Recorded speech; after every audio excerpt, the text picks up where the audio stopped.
Hi everyone, this is going to be the Spikemuth Cup friendly competition. So this is my team. I have a bulky, physically defensive Pivot Zapdos, Sword Stance Rillaboom, and Garchomp. I have Choice Band Urshifu, Aviazu, and Calm Mind Clefable. I did record for more than an hour, so I'm gonna cut this into several parts. So this is going to be the first few games here. So this is going to be my first game, and he has a really strong team. He's got the Cinderace, he's got the Mimikyu, Zapdos, and Urshifu, so all the suspects here. He has a Dragonite, which means that I'm gonna have to bring one of my fairies, and it's probably going to be Clefable, and that way I am going to have the physical defense to not be immediately threatened by Mimikyu, and it's also not weak to Electric. And Zapdos is going to be a good switch-in to pivot into physical attacks, and Garchomp is going to be also a good pick against the double electrics on his team. So let's see how this will work out here.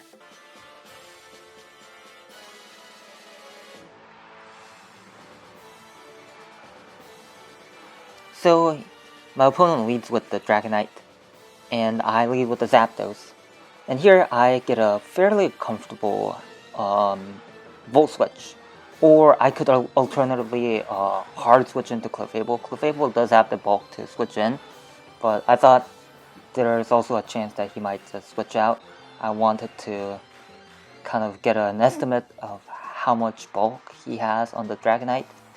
That is uninvested Volt Switch, and that did still quite a chunk.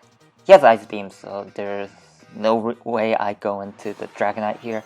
I go into the Clefable, and honestly, a few options here. I do think I could go for a Calm Mind here, but I end up just going for a straight up Moonblast.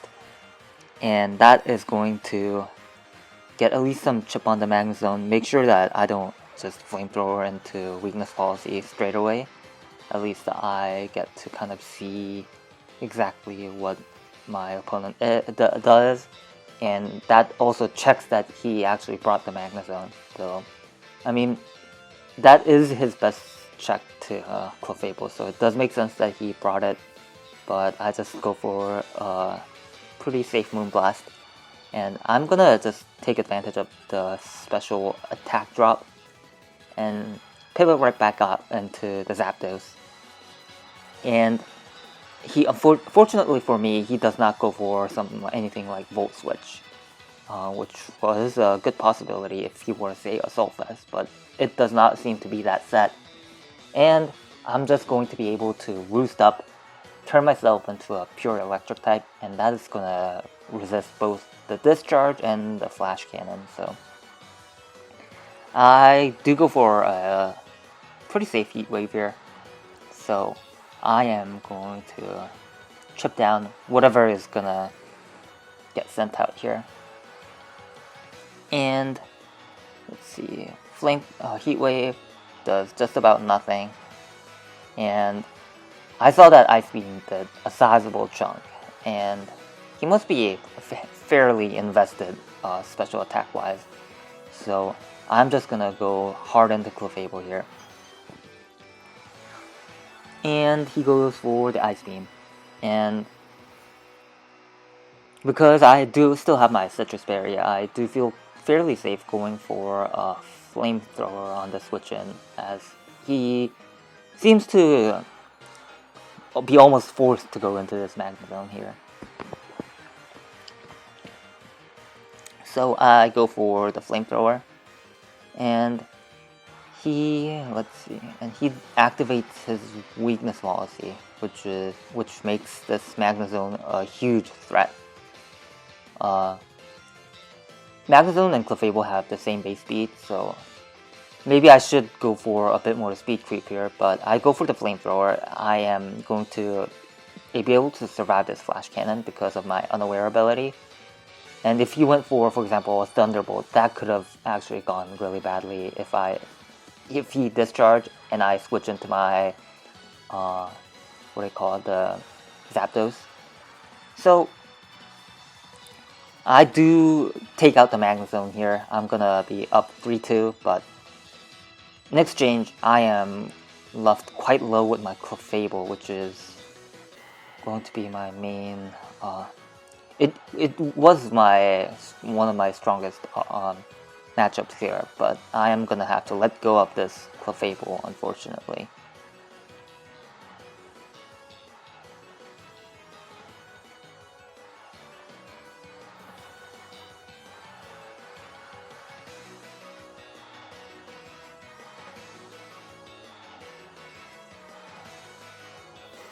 So after Clefable goes down, I do get a safe switch into my Zapdos here. I go for the Volt Switch here. I was a bit concerned about him being something like Choice Band or Bulk Up, something like that, and I wanted to get immediate damage on it. But at the same time, I could have just roosted all of that off. So that I'm not sure if I played that to the best of my ability. But still, because he's gonna take the Rocky Helmet, not the Rocky Helmet damage, the Rough Skin damage, and I'm gonna be able to just use my any attack to just KO this Cinderace. And it's only really a matter of what possibility I want to cover. I try to cover the Scarf Dragonite option here because he seemed to be very heavily specially invested, and it was faster than my Zapdos. It seemed to have no bulk or all speed, but unfortunately I do get the 2-hit, and it doesn't even KO, so that is very unfortunate for me. So and he seemed to be Focus Sash as well, so I don't have the option to play around the potential Life Orb recoil or anything like that. He goes down to a Rough Skin, but doesn't matter, my Zapdos is at very low HP. So I think I don't regret the Scale Shot play. I do think instead what I should have done was...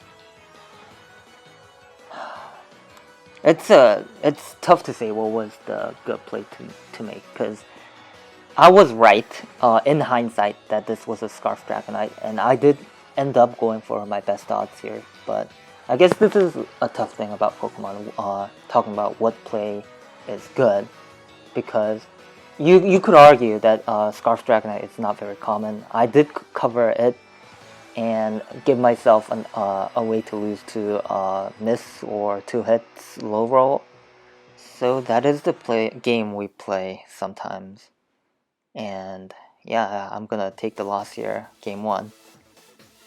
Game 2, I'm against Ainsley. I've seen you around in the comment section. Thank you for joining. Let's see what I pick here. I definitely want to pick the Zapdos here because of the Rillaboom, but at the same time he has the Regieleki and the Mamoswine that makes it really tough for me to pick it. So I also want to pick Azu, which is going to be good against his Azu, Urshifu, and Volcarona. So I do lock in my Azu here. And other than with the Volcarona, Rillaboom has an amazing offensive matchup here. So I also want to bring Rillaboom. At the same time, there's a few options. I also want to bring Garchomp, but at the same time, I'm a bit concerned about being too Mamoswine weak. And I said I also want to bring Zapdos, but I don't want to be both Garchomp and Mamoswine. Sorry, both Garchomp and Zapdos weak to Mamoswine. So I do end up picking Clefable at my lead here and lock in. So almost ran out of time, but yeah, I do want to bring my Rillaboom here. And let's see what he leads with.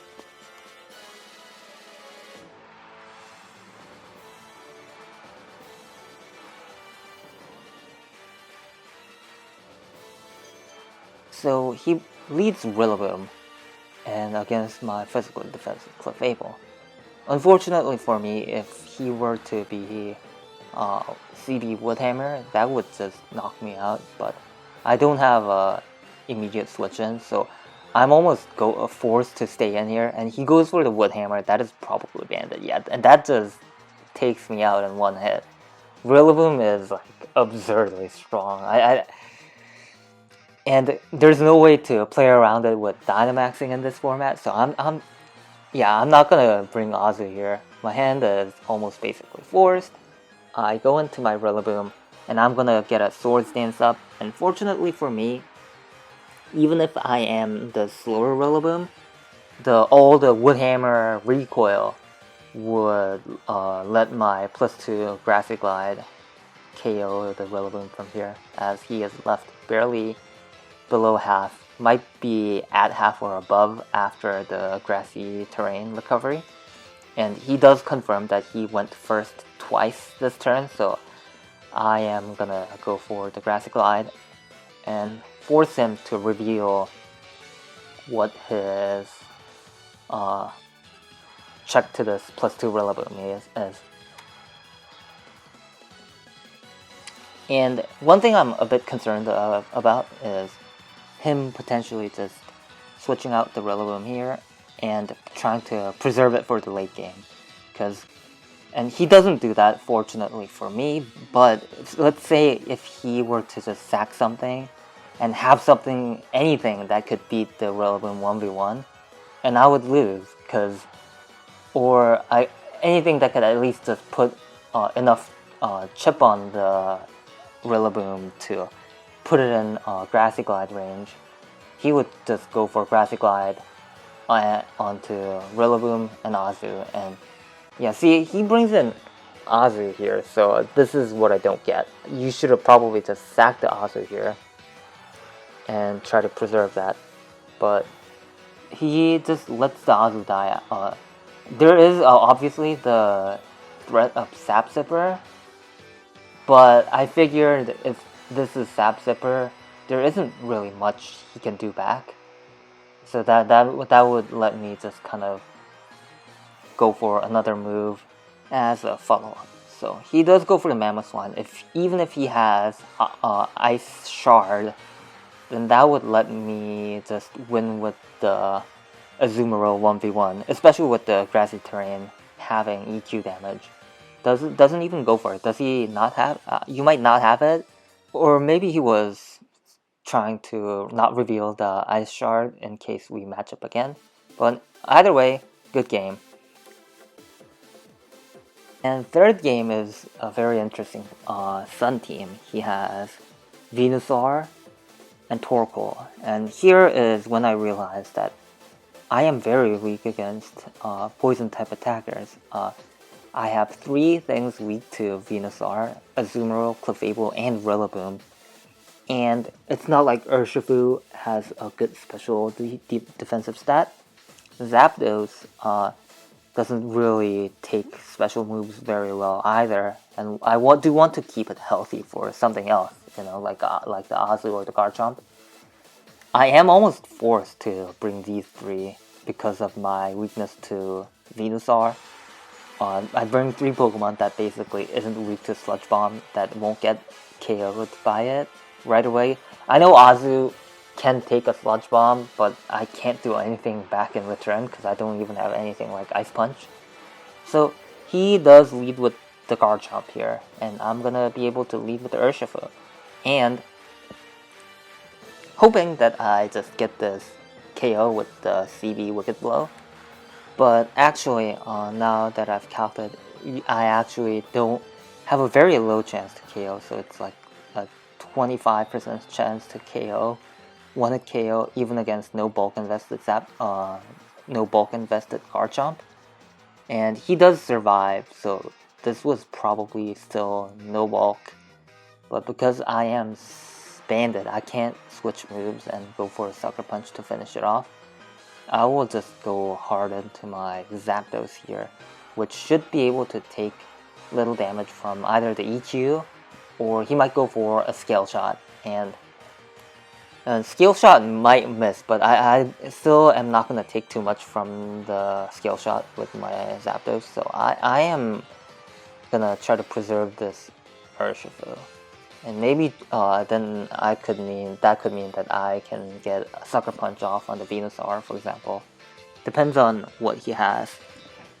Because I am 100% certain he has the Venusaur in the back. It is such a good matchup for him.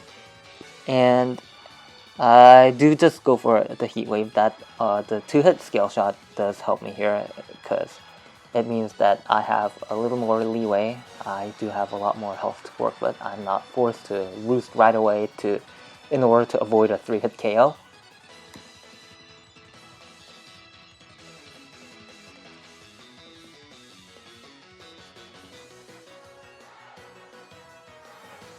And he switches out, likely into his Torkoal.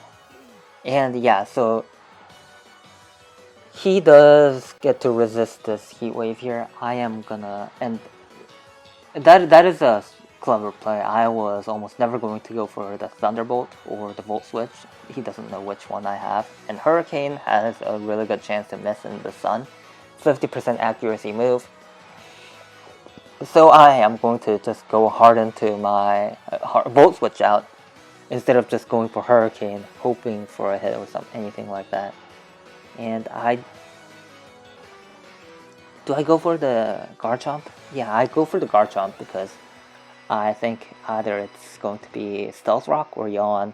And I do have the, the Lumberry on the Chomp. I am able to get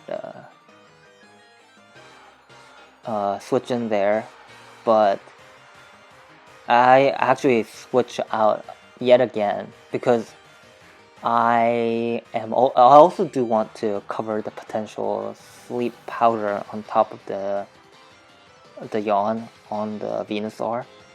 And I do have a Lumberry, so that would mean that I might be able to actually beat the Garchomp 1v1, the Venusaur 1v1 with the Garchomp. So I definitely want to go for the Garchomp here. And if he goes his own Garchomp, then I get a fairly free switch into the Zapdos. But this has a way better matchup against the Venusaur. And I just go for the 2 Scale Shots, try to outspeed this Venusaur, and he goes for the Growth. And that means that I am gonna get some chip damage on this Garchomp. Oh no, the Venusaur, and my Garchomp misses the Scale Shot, which is really unfortunate. I'm gonna attempt switching out into the Zapdos to try to stall Sun turns, maybe, or also alternatively try to switch around between the Grass move and the Poison move. But he has no reason to risk too much, because he can just go for Giga Drain. Yeah, that does more than 80, so another Giga Drain will definitely KO. He doesn't even have to go for a Sludge Bomb. So that's why I don't go hard into the Garchomp. He has 3 turns, so there's no way that I can actually stall out all the Sun turns here. And I am thinking about a way out, but at the same time kind of accepting my loss here.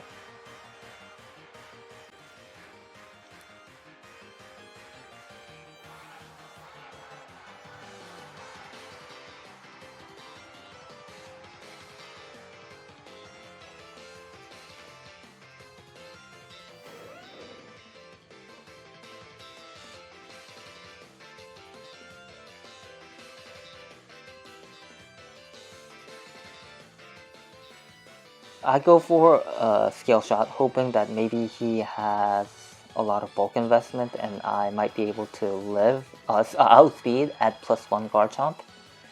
And I do end up living the Giga Drain. That might have been a roll, it might have not. I definitely want to make sure that I EV to live that one for sure, because this is a really bad matchup.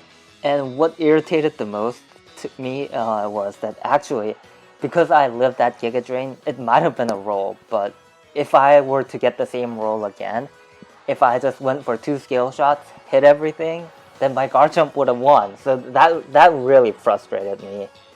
But I'm gonna take this loss here. Well played by him. I was definitely not prepared for the Venusaur. So I am down 1 and 2. And my fourth game is going to be against Kibby. I've used his team before on my channel. He has a Gengar as well, and that is a really bad matchup for me as well. So I'm a bit at a loss in terms of how exactly to deal with this. And I think what I'm gonna do is try to win with the Rillaboom, which I think has a really good matchup, especially because I'm pretty sure he's not gonna bring the Volcarona with the Garchomp and the Azu. So I bring in the Rillaboom, Garchomp, and Zapdos. I do think I was better off leading with the Zapdos, try to manipulate my matchup. Because, for example, if he leads Gengar, then that means that I might be forced out right away in fear of the Icy Wind. And yeah, he does lead Gengar, and I do make the misplay by going leading with the Chomp lead. And I am in a pickle here. I do have a pretty poor matchup against this Sludge Bomb.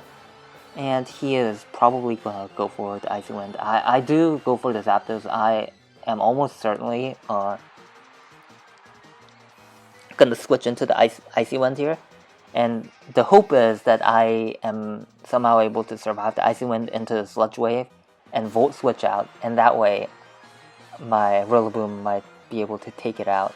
But fortunately for me, he misses the Icy Wind. So that is a very lucky break.